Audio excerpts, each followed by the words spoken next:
Customs and Courtesies, the show that brings the history behind military customs to you. I am your host, Sergeant First Class Wellington Stirrup. In today's episode, I will discuss the history behind ANZAC Day and what it exactly means to our allied partners down under in the countries of Australia and New Zealand. Now, for those who don't know, I've served with our Aussie and Kiwi friends during my time in Egypt, and I still keep in touch with some today. And ANZAC Day is a very special day for them. So, seeing as how it just passed on the 25th, I wanted to pay homage to my friends down under and create this episode specifically for them. Or, well, more or less for you, the listeners and those out there listening. However, more or less to honor them is what I'm trying to get at. So, with that, I want you to join me on this episode. I want you to sit back, relax, and enjoy the show.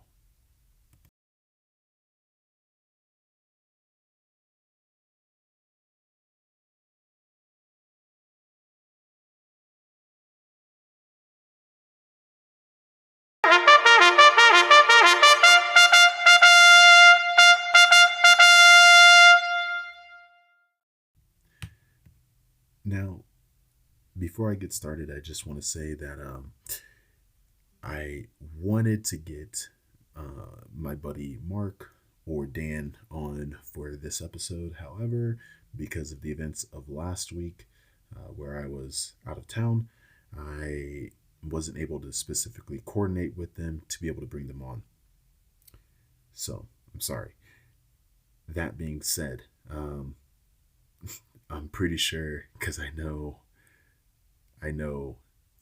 my buddy Mark listens.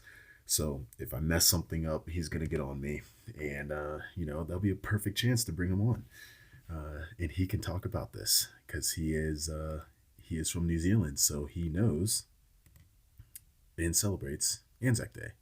So yeah. So with that, for my American listeners out there who may or may not know about Anzac Day, they might be wondering, well, what is it? What's so special about it? Tell me about Anzac Day. And I am very fortunate because during my time in Egypt, I got to participate and watch them, with their ceremony.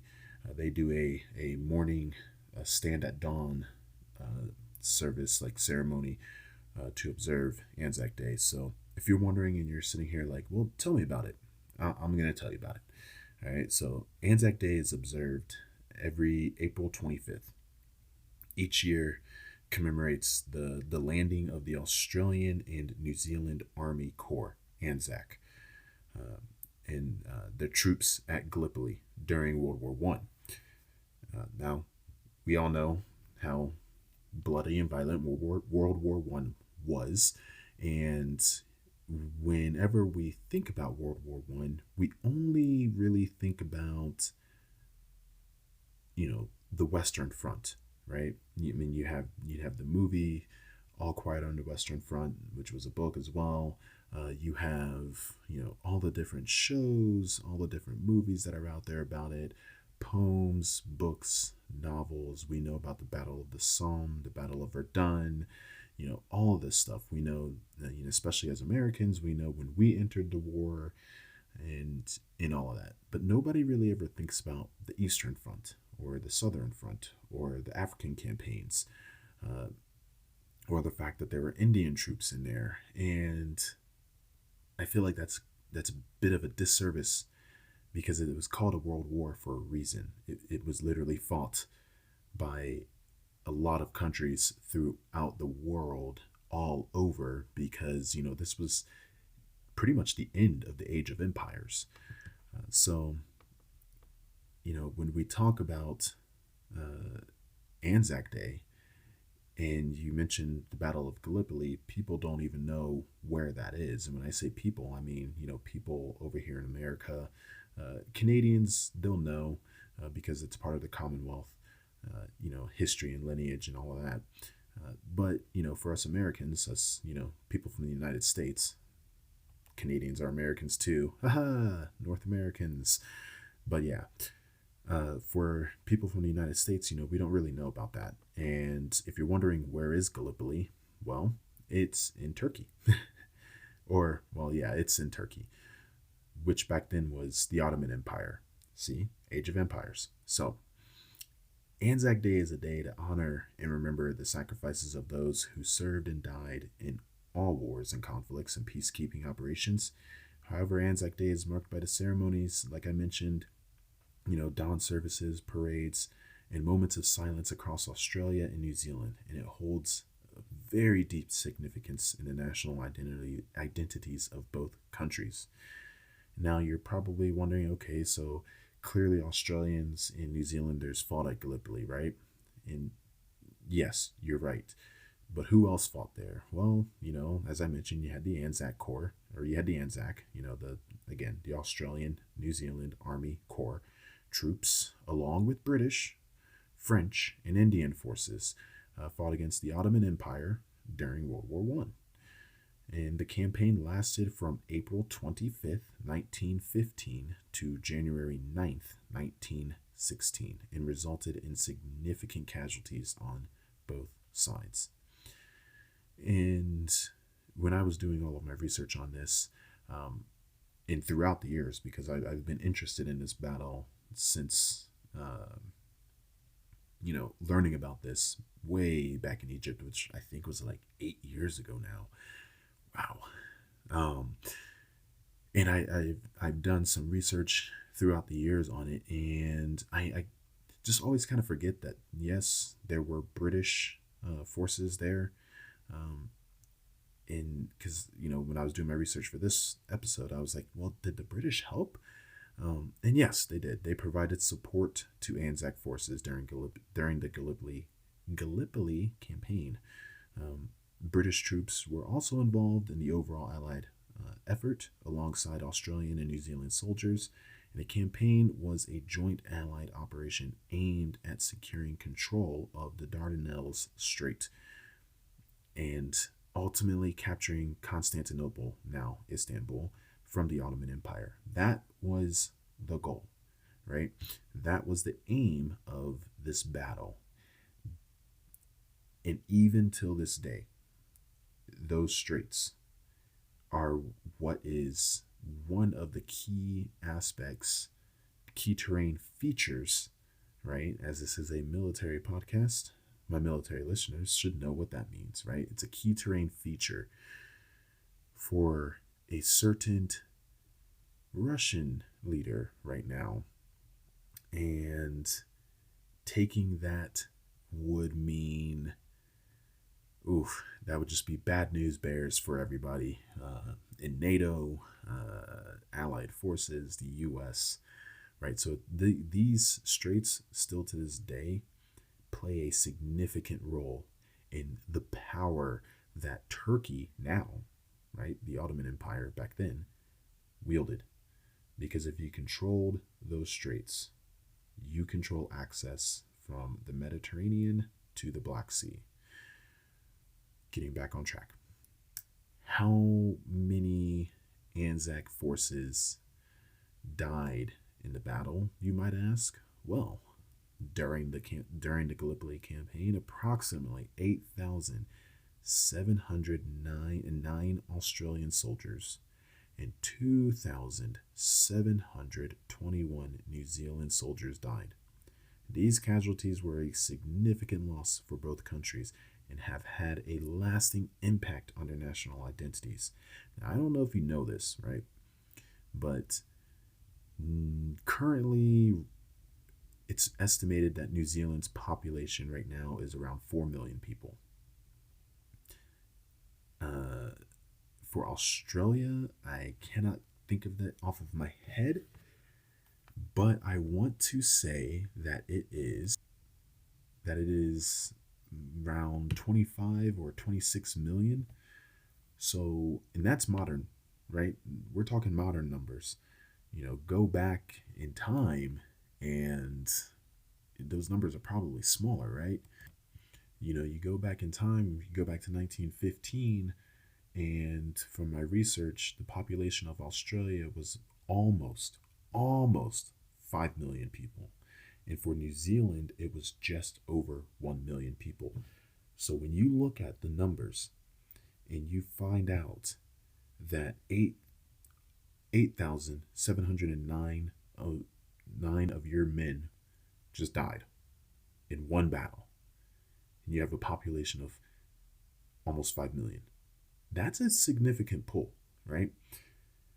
And the same for, the Kiwis with 2,721, and your population is just over a million. That's a lot. That is a lot of people. So, that's why it had a lasting impact on their national identities. That's why this day is, celebrated in such a way today. Because look at our history here in the U.S. You know, the Battle of Antietam is still our bloodiest battle in U.S. history. Yet, it, perfect example, D-Day. Look at D-Day. How many soldiers died? How many U.S. soldiers died on D-Day? And look at how we celebrate it today. Obviously we have Veterans Day and Memorial Day. But the events of Veterans Day was to commemorate the soldiers that we lost during the Civil War. And now obviously it's extended to all wars past and, all the way up to present day. However, this is on the same level for them. So when we talk about the population of Australia and New Zealand during that time, man, almost 4.9 million Australians were around, and a significant amount died in one battle that spanned what? I don't know. It was what, April 25th to, what did I say, January 9th? So we're talking, 8 months, right? In 8 months, you just lost, what was it, like almost 3,000 soldiers for New Zealand and almost 9,000 soldiers from Australia. That's crazy numbers, but that's also World War One, right? I mean, how many people died at the Battle of Somme, or the Battle of Verdun? It's crazy to think about. So when you talk about this, and if you watched my short, I kind of brought somebody up who's very famous throughout World War II and going into the 50s and 60s. Many people don't realize, or at least when I say many people, I'm not talking about my Commonwealth friends. I'm talking about us, people from the United States. People don't tend to realize that, Churchill gets his start from somewhere, right? Now, Churchill fought earlier on in the Boer Wars, and I mean, if we want, we could talk about that as well, but not on today's episode. But during this time, Churchill's in politics now, right? He is a grown man, a young man, but he's a man, right? And he's the one who ordered the attack. I mean, at the end of the day, he is the one, right? But during my research, I found out, the decision to launch the Gallipoli campaign was made, obviously, by the British government, and specifically by the First Lord of the Admiralty, Winston Churchill. He was the one. He was the brainchild of this, and the British War Council. But it was his baby. Now, the plan was to secure the Dardanelles Strait, capture Constantinople, now Istanbul, and establish a sea route to Russia, which was an allied power. So, in theory, right, you're looking at this and you say, if we can break through here, one, we will knock out the Ottoman Empire, and two,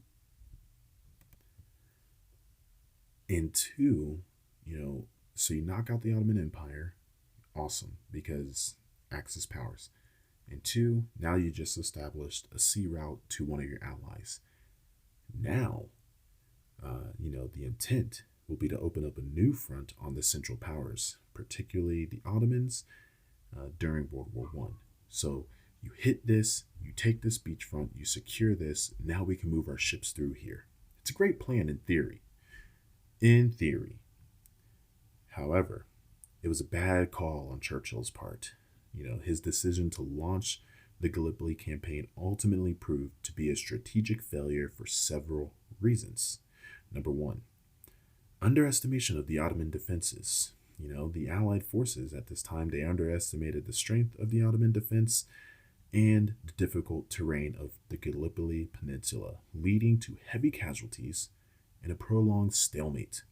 Now, if you know anything about beachhead operations, that's a serious game because the enemy can see you coming, right? So they have time. And especially if they've already fortified the area, they have even more time. And your forces are stuck in the sand and they have to fight their way in. And now you're going to throw in, rough terrain. Ooh, you're moving slow, buddy. Like, you're moving slow. So number two, poor planning and coordination. The campaign suffered from inadequate planning and coordination among the Allied forces, resulting in disorganized and ineffective attacks. Oh man, there's a lot of lessons to be learned from this, and there's a reason why this battle plays a huge, huge factor in World War II, and we'll get to that. But number three, harsh environmental conditions. So, the troops there, they faced these harsh conditions, including rugged terrain, as I mentioned, extreme heat, and disease. Now, disease killed a lot of people, and which further hindered, their progress and contributed to high casualty rates. Number four of why it was a poor decision, a lack of naval success. And that's going to sting the Brits, right? We all know the Brits in their navy, especially at this time. So the initial plan relied heavily on naval bombardment to weaken the Ottoman defenses. Remember I mentioned that if they were already fortified, how it's going to force you to move even slower? Yeah, so they thought about that. They were like, well, they're probably dug in there, so let's bombard them. On paper, great, but the Allied Navy failed to secure control of the Dardanelles Strait, allowing the Ottoman forces to reinforce their positions. Oh boy. Whew. And number five, missed strategic objectives. Now, despite months of fighting, the Allies failed to achieve their primary objectives of capturing key strategic points and opening up a new supply route to Russia. And, I want to kind of tie this one back to number two, the poor planning and coordination, and number one, they clearly underestimated the Ottoman defenses. And this was not on the ANZAC's fault. No, this was on Churchill and, who is it? The War Council that I mentioned. This was their blunder. This was their fault. So overall, the Gallipoli campaign resulted in significant loss of life for the Allies without achieving its intended goals, making it widely regarded as a costly and ill-fated military operation, one that Winston Churchill would go down for. And I will get into some of this, but I kind of want to keep talking about Churchill because he would later go on, after, like I said, this was his downfall. And so you might be thinking, well, what happened to Churchill after the Battle of Gallipoli? And I know I'm kind of jumping ahead to after the battle, but, bear with me. And just know that after the failure of Gallipoli campaign, Winston Churchill, he faced a significant amount of criticism and political fallout. In November of 1915, he resigned from his position as the First Lord of the Admiralty, taking responsibility for the military setbacks. Now, people out there might be like, well, good. And yeah, that is good. But, he took it on the chin. He continued to serve in the government and other capacities. And despite the setback at Gallipoli, Churchill remained active in British politics and continued to hold various government positions over the following years. He later served as the Minister of Munitions and Security of State for war playing a key role in the British war effort during World War One. And his political career saw highs and lows, but ultimately he would return to the prominence in the 1940s in serving as Prime Minister of the United Kingdom during World War II, and then obviously led the country through some of its darkest hours. He gave that epic speech, right? And he's now highly regarded as one of the greatest wartime leaders in British history, and I would actually argue in just world history in general. And now we're not going to get into his background, his backstory, and all of that, but we're gonna keep it at that. But remember how I mentioned that this battle, the Battle of Gallipoli, would play a huge factor in what would come during World War II? Well, let's get into that, shall we? So, Gallipoli, some of the sources that I found said that, it didn't really play a big factor in World War II. And then some say it does. I'm of the side that believe that it did influence it, because Winston Churchill was even, quoted as talking about Gallipoli and how the lessons learned, and used that for the operations on D-Day. That's right, ladies and gentlemen. D-Day was a lesson learned from Gallipoli. So, we can talk about the military strategy and that the fact that the failure of the Gallipoli campaign highlighted the importance of thorough planning, intelligence, and coordination in military operations. Leaders in World War II, they studied these mistakes. They studied the mistakes at Gallipoli in order to avoid similar setbacks in future campaigns. Now, if you are a regular listener of my show, you will know that I will often say that we fight the last war, right? Our strategy, our technique, everything that we know, everything that we do is based off of the last war, right? We're always fighting the last war.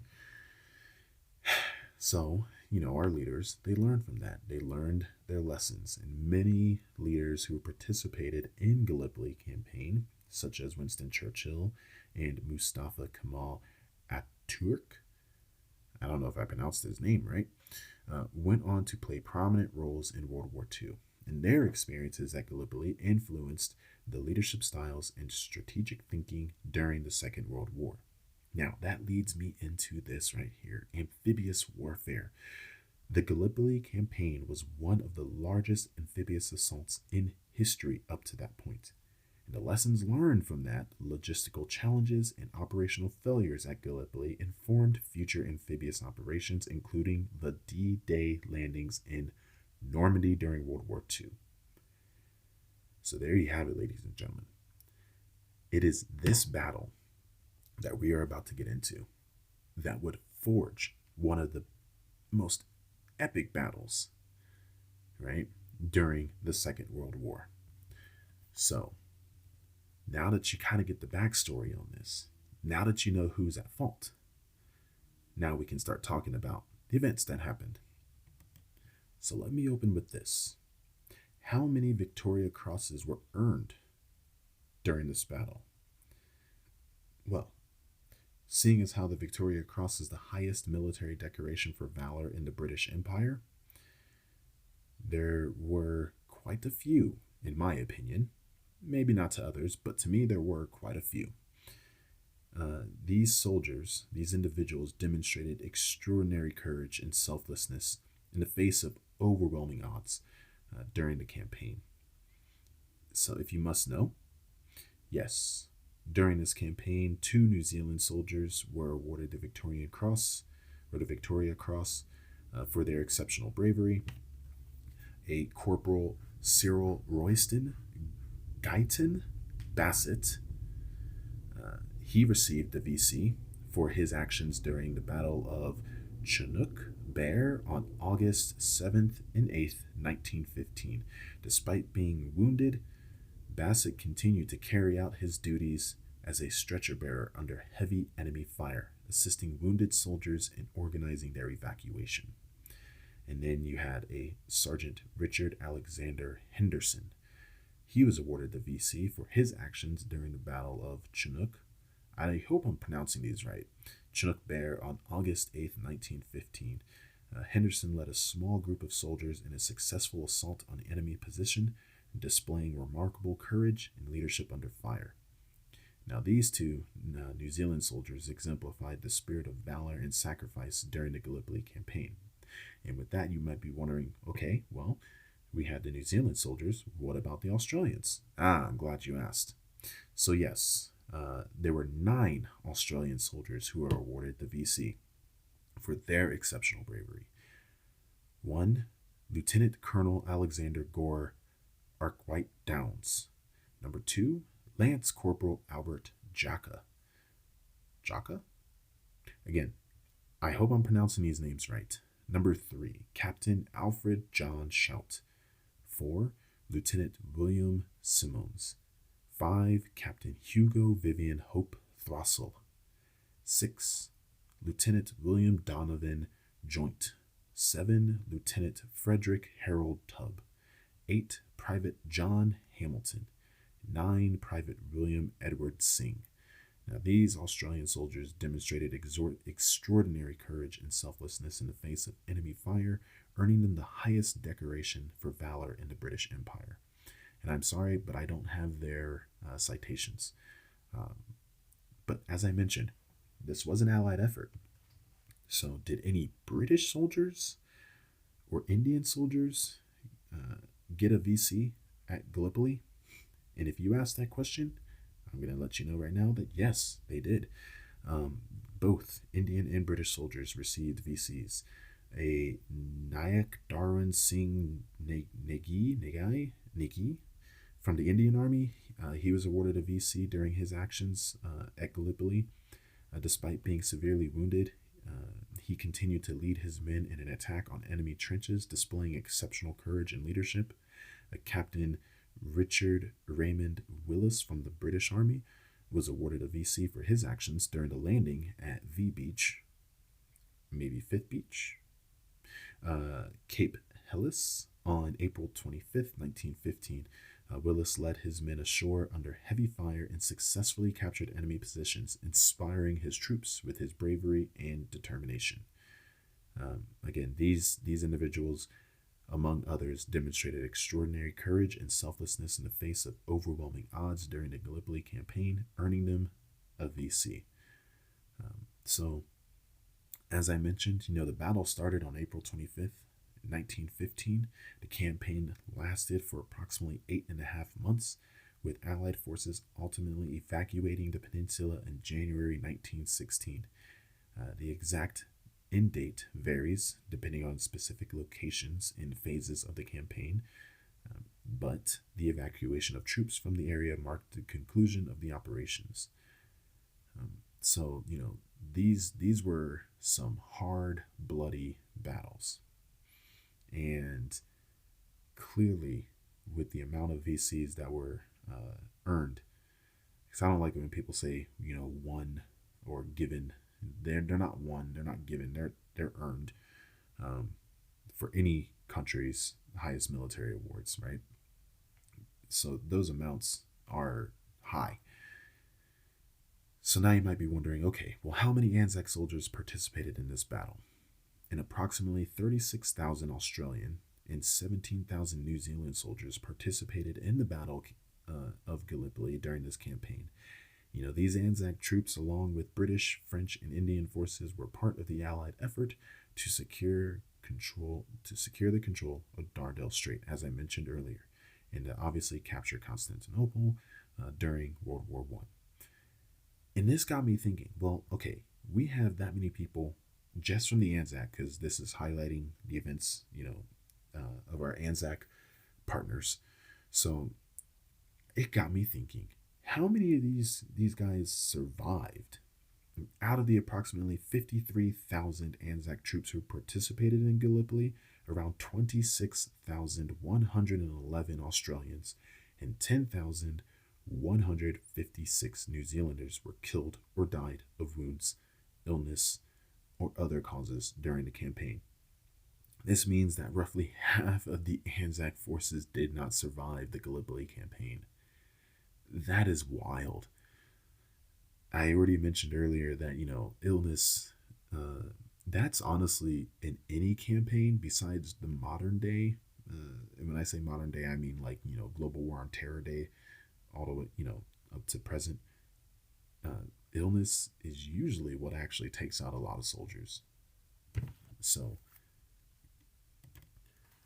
so yeah, you know, illness will get a lot of people, but it's crazy to think that almost half their forces died.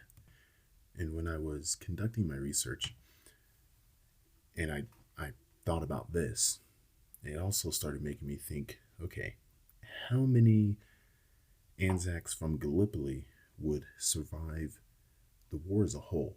How many survived World War One? And out of my research, couldn't really get an exact number, but I came across some stuff that mentioned that out of the Anzac troops, that survived the Gallipoli campaign, many obviously continued to serve throughout World War One in various theaters of conflict. We had the Western Front and the Middle East. However, I found it very challenging to find a exact number of Anzac soldiers from Gallipoli who survived the entirety of World War One, as individual records and experiences vary widely. So it was hard. Um, but many soldiers were wounded or felt ill during the war, while others continued to serve until the armistice in 1918. So, you know, it definitely did make my mind think on, okay, well, you know, half these half these guys died. What happened to the other half? And yeah, it was like impossible to find a number. So if anybody out there knows, by all means, shoot me a message, because I that's a question that I would love answered. Um, so as my regular listeners know, if you listen to the Rosie the Riveter episode, um, or any of my other ones, I kind of like to do this thing where I can kind of figure out, what can we do to honor, these legacies. And so, you know, what can you do to honor our allied partners of Australia and New Zealand, or if you are a Aussie or a Kiwi who is listening to this, you're probably one of my friends. So you already, observe Anzac Day. But if you're not in the military and you just so happen to stumble across this and you don't know about Anzac Day and you kind of want to, pay homage to it, I would tell you to do these things. There are several ways to honor the Anzac soldiers, and that's attend Anzac Day ceremonies. Participate in an Anzac Day ceremony, stand at dawn service, go to a parade or other commemorative events held in Australia or New Zealand to pay tribute to the sacrifices of the Anzac soldiers. Visit memorials and monuments. Me personally, I love going to museums. Again, I have my undergraduate in history, so obviously as a historian, I geek out hard on monuments, on memorials, on museums, like hardcore. So you can go and visit these memorials and the monuments dedicated to Anzac soldiers, both at Gallipoli and local communities, to reflect on their service and sacrifice. So if you're into traveling and you want to go to someplace unique, go to the place in Gallipoli. I guarantee you, not a lot of people have been there. Um, and that would be really cool. That's a cool story to tell right there. You can learn their stories, right? Educate yourself and others about the experiences of Anzac soldiers during World War One. Read books, watch documentaries, and visit museums to learn about their courage, resilience, and contributions to history. You can support veterans and their families, right? Regardless of what country you live in, where you're from, what you do. Uh, I think it's important to, show that support to veterans and their families. It's a tough life. It's a tough life, right? So, Yeah.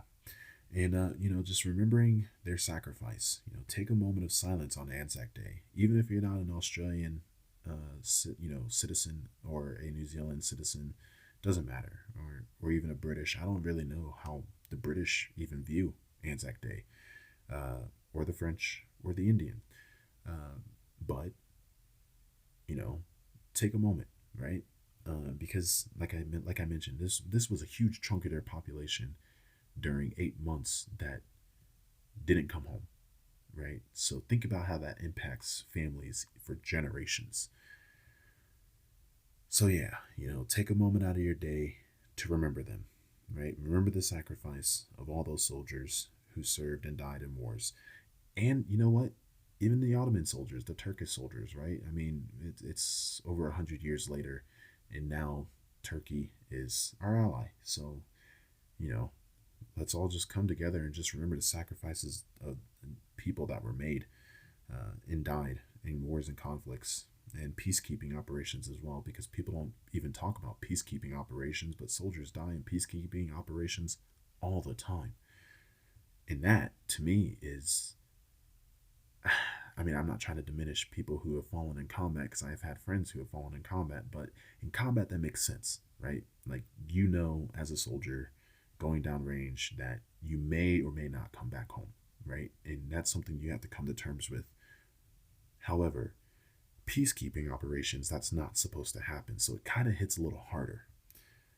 So yeah, Anzac Day is to remember the events of Gallipoli, but as I mentioned earlier, it does also kind of hit for like all of their operations, past and current, right? Peacekeeping as well. So yeah.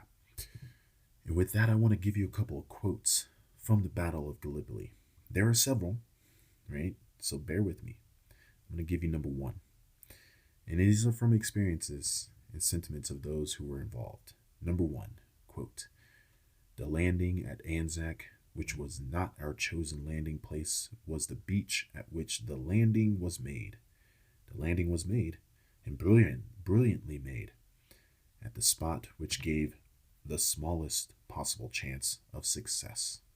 That quote was from Winston Churchill, reflecting on the difficulties of the Gallipoli landing. Number two that I want to give you, quote, "The bravest of the brave were the Anzacs. In a campaign that lasted 8 months, they proved that the spirit of man, the spirit of mateship, could overcome the most adverse conditions." That was from Charles Bean, an Australian war correspondent and historian. And number three, quote, "Those heroes that shed their blood and lost their lives, you are now lying in the soil of a friendly country. Therefore, rest in peace. There is no difference between the Johnnies and the Mehmets.